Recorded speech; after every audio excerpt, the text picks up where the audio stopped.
విద్యుత్ సంస్థలో పనిచేస్తున్న ఉద్యోగులకు కార్మికులకు రాష్ట్ర ప్రభుత్వం వెంటనే పీఆర్సీ ప్రకటించాలని యునైటెడ్ ఎలక్ట్రిసిటీ ఎంప్లాయీస్ యూనియన్ రాష్ట్ర ఉపాధ్యక్షులు B Nayab Rasool K Naga Mallaiah, united electricity employees union జిల్లా కార్యదర్శి V Prasad, M Nagaraju, united electricity contract workers union రాష్ట్ర ఆర్గనైజింగ్ సెక్రటరీ కె శ్రీనివాసులు ఒక ప్రకటనలో తెలిపారు.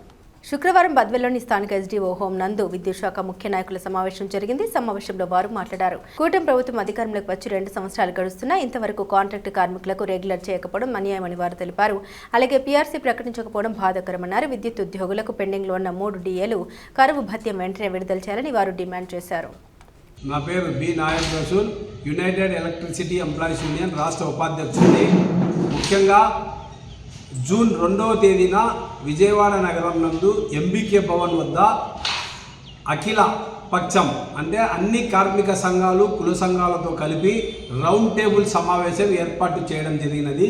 ఈ సమావేశానికి రాష్ట్ర వ్యాప్తంగా ఉండే అన్ని కార్మిక సంఘ నాయకులు కుల సంఘ నాయకులు ఎక్కువ సంఖ్యలో పాల్గొంటారని మేము మనవి చేస్తున్నాము.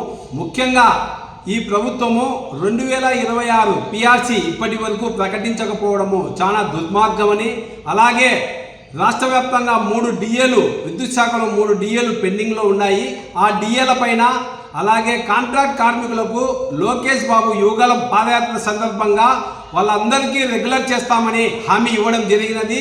2 సంవత్సరాలు పూర్తవుతున్న ఈ కూటమి ప్రభుత్వం వచ్చి ఇప్పటి వరకు ఆ హామీ నెరవేర్చకపోవడం చాలా అన్యాయంగా మేము భావిస్తున్నాము. అలాగే కాంట్రాక్ట్ కార్మికులకు 46,000 రూపాయలు మినిమం జీతం ఇవ్వాలని మేము డిమాండ్ చేస్తున్నాము. అలాగే కాంట్రాక్ట్ కార్మికులకు ప్రమాదవశాత్తు ఏదన్నా జరిగితే వాళ్లకు అన్లిమిటెడ్ మెడికల్ సౌకర్యం కల్పించాలని మేము తెలియజేస్తున్నాము.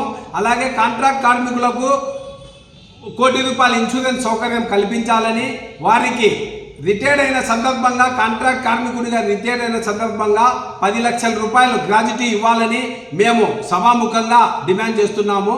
ఈ అంశాలపైన రౌండ్ టేబుల్ సమావేశం ఉంది కాబట్టి రాష్ట్ర వ్యాప్తంగా ఉండే కార్మిక సంఘ నాయకులు కుల సంఘ నాయకులు కార్మికులు పెద్ద ఎత్తున పాల్గొని విజయవాడలో ఒక కార్యాచరణ ప్రకటిస్తామని, ఆ కార్యాచరణ ప్రకారము మన ఆఫీసుల వద్ద ధర్నా కార్యక్రమం కానీ నిరసన కార్యక్రమాలు కానీ ముట్టడి కార్యక్రమాలు కానీ అక్కడ డేట్లు ప్రకటిస్తాము.